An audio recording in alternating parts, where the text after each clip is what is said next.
اب کہ تجھ میں بولنے کی طاقت ہے، اے بھائی مہربانی اور خوشی سے باتیں کر، کیونکہ کل جب موت کا قاصد پہنچ جائے گا تو مجبوراً تجھے خود ہی زبان بند کرنا پڑے گی۔ کسی نے میرے گھر والوں میں سے اس کو اصل واقعہ بتایا کہ انہوں نے ارادہ کیا ہے اور پکی نیت کر لی ہے کہ باقی عمر گوشہ نشین رہیں اور خاموش زندگی بسر کریں۔ تو اس سے بھی ہو سکے تو جا اپنا کام کر اور یکسوئی اختیار کر۔ وہ بولا کہ خدائے بزرگ کی عزت کی اور دوستی قدیم کی قسم کہ میں چین نہ لوں گا اور قدم نہ اٹھاؤں گا مگر اس وقت جب کہ قدیم عادت اور طریقہ معلوم کی طرح بات کی جائے، کیونکہ دوستوں کا دل دکھانا جہالت ہے اور قسم کا بدلہ اور کفارہ دینا آسان ہے۔ آگے سعدی فرماتے ہیں کہ زبان عقل مند کے منہ میں کیا ہے، ہنر مند کے خزانے کی دروازے کی کنجی ہے۔ جب دروازہ بند ہو تو کوئی کیا جانے کہ موتی بیچنے والا ہے یا بساتی ہے۔ اگرچہ عقل مند کے آگے چپ رہنا ادب ہے، مگر ضرورت کے وقت یہی اچھا کہ تو بات کہنے کی کوشش کرے۔ دو چیزیں عقل کے ہلکا پن کی دلیل ہیں، خاموشی کہنے کے وقت خاموشی اور بولنا چپ رہنے کے وقت۔ قصہ کوتا اس سے بات نہ کرنے کی طاقت مجھ میں نہ تھی اور باتیں کرنے سے چشم پوشی کچھ مروت نہ معلوم ہوئی، کیونکہ وہ مخلص اور سچا دوست تھا۔ جب تو لڑے تو اس سے لڑ کہ اس سے تجھ کو چارہ گر یا گریز کی گنجائش ہو۔ مجبوراً میں نے بات کرنا شروع کی اور تفریح کرتا ہوا باہر آ گیا۔ ربیع کا زمانہ تھا، سردی کی شدت کم ہو گئی تھی اور گلاب کے کھلنے کا زمانہ آ گیا تھا۔ یہاں میں چاہوں گا کہ حضرت سعدی کی زبان کی جو ترکیب ہے اس کو بھی آپ محسوس کیجئے گا، اور آگے فرماتے ہیں وہ، درختوں پر سبز لباس مثل عید کی پوشاک کے ہے نیک بختوں کے جسم پر۔ رات کو دوستوں میں سے ایک دوست کے ساتھ باغ میں شب باشی کا اتفاق ہوا۔ ایک عمدہ جگہ تر و تازہ اور خوبصورت درختوں کے کنج میں گویا کہ کانچ کے ٹکڑے اس کی خاک پر بکھرے ہوئے تھے اور عقد ثریا اس کی انگوروں کی بیل میں سے لٹکے ہوئے تھے۔ صبح کے وقت جب ٹہرنے کے ارادے پر واپسی کی رائے غالب آئی تو میں نے اپنے دوست کو دیکھا کہ گلاب اور ریحان اور سنبل اور زمیران کے پھولوں کو جمع کر کے دامن بھر لیا ہے اور اسی صورت میں واپسی کا ارادہ ہے۔ میں نے کہا جیسا کہ ظاہر ہے باغ کے پھولوں کو بقا نہیں ہوتی اور بہار کا زمانہ وفا نہیں رکھتا، اور حکیموں کا قول ہے جو چیز زیادہ پائیدار نہ ہو وہ دل لگانے کے قابل نہیں۔ اس نے کہا پھر کیا کیا جائے؟ السلام علیکم جی۔ میں نے کہا کہ دیکھنے والوں کی تازگی اور موجودہ لوگوں کی تفریح کے لیے میں کتاب گلستان تصنیف کر سکتا ہوں، جس کے ورق پر باد خزاں کے لوٹ کا قابو نہ چل سکے اور زمانے کی گردش اس کی ربیع کی فصل بہار کو خریف خزاں کے غصے سے تبدیل نہ کر سکے۔ جوں کہ میں نے یہ بات کہی پھولوں کا دامن بکھیر دیا اور میرے دامن سے لپٹ گیا کہ سہی جب وعدہ کرتا ہے تو پورا کرتا ہے۔ 2 فصلیں اسی دن لکھنے کا اتفاق ہوا۔ اچھی طرح زندگی بسر کرنے کے بیان اور بول چال کے آداب میں ایسی عبارت میں کہ بات کرنے والوں کے کام میں آ سکے اور خط کتابت کرنے والوں کی بلاغت بڑھائے۔ قصہ کوتا ابھی کچھ فصل بہار باقی تھی کہ کتاب گلستان ختم ہو گئی۔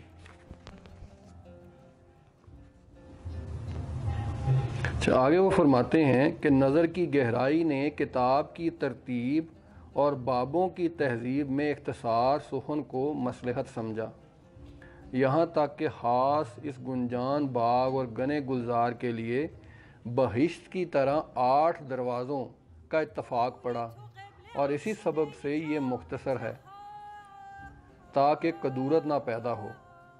اور وہ 8 باب گلستان کے ایسے گنواتے ہیں: پہلا باب بادشاہوں کی عادت میں سے ہے، دوسرا باب درویشوں کی عادات میں سے ہے، تیسرا باب قناعت کی بزرگیوں میں ہے، چوتھا باب چپ چپ رہنے کے فوائد ہیں، پانچواں باب جوانی اور عشق کے بیان میں، چھٹا باب ضعیفی اور بڑھاپے کے بیان میں، ساتواں باب تعلیم کے اثرات کے بیان میں، آٹھواں باب صحبت کے آداب کے بیان میں۔ یہ حضرت سعدی نے بتایا کہ انہوں نے کتاب کیسے لکھی۔ جب یہ کتاب شروع کرنے کا میں نے بنایا یہاں اور تیمور صاحب سے مشورہ کیا تو طے یہ ہوا کہ جو حضرت سعدی نے لکھا ہے ہم صرف وہی پڑھیں گے، تاکہ جن الفاظ کو انہوں نے استعمال کیا ہے ہم اس سے لطف لے سکیں اور اس کو آرام سے پڑھ سکیں اور سن سکیں۔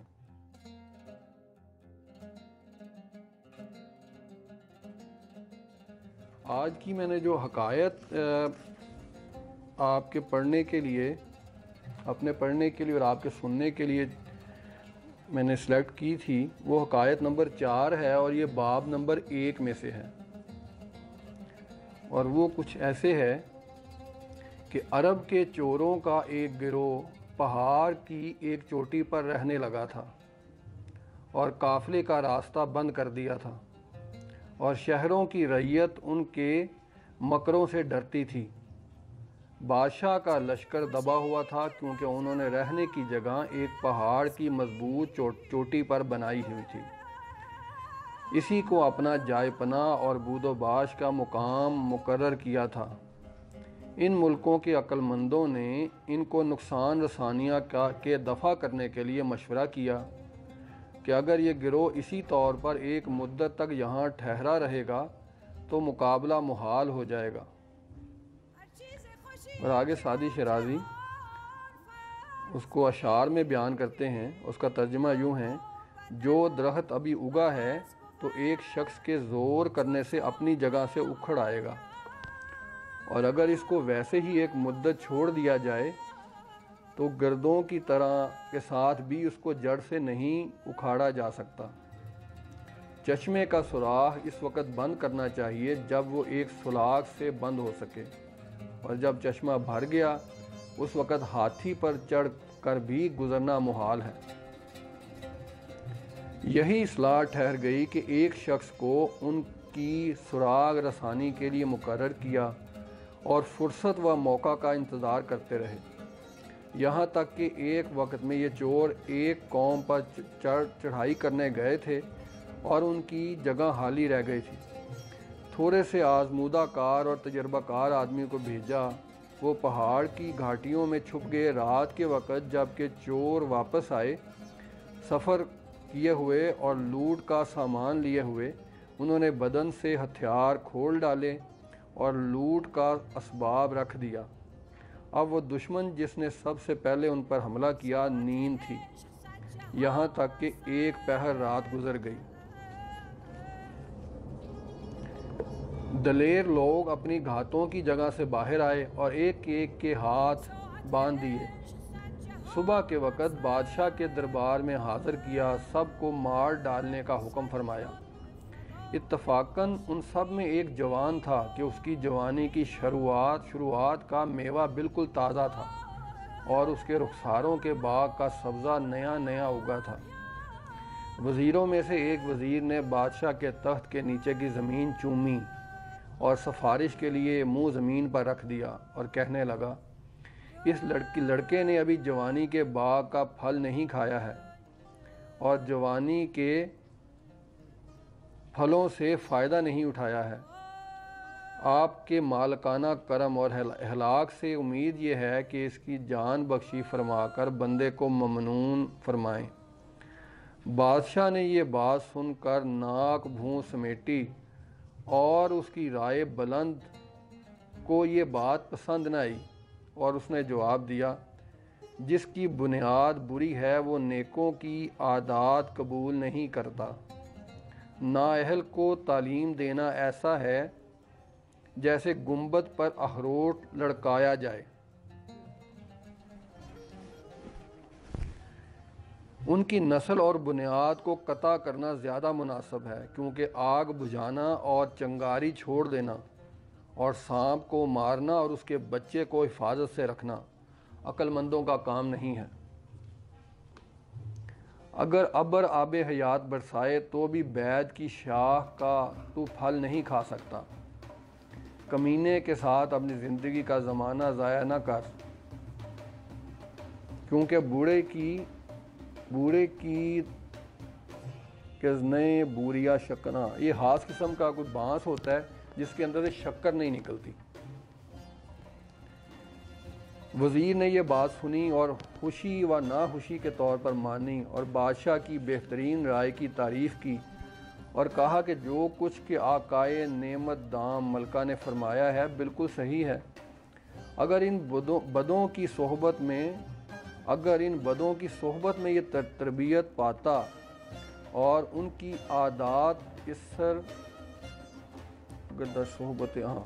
اگر ان بدوں کی صحبت میں یہ تربیت پاتا اور ان کی عادات ان میں اثر کر جاتی تو یہ بھی انہی میں سے ایک فرد ہو جاتا، مگر غلام کی امید ہے کہ نیکوں کی صحبت میں تربیت پائے گا اور عقل مندوں کی عادات اس میں پیدا ہوں گی، کیونکہ ابھی بچہ ہے اور اس قوم کی بغاوت اور دشمنی کی عادات ابھی اس کی ذات میں مؤثر نہیں ہوئی ہیں۔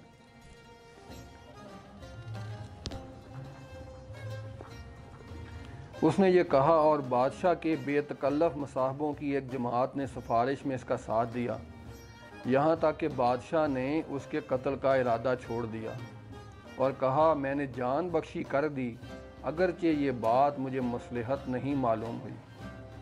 تجھے معلوم ہے کہ زال نے رستم پہلوان کو کیا نصیحت کی تھی کہ دشمن کو کمزور اور بے بس نہ سمجھنا چاہیے۔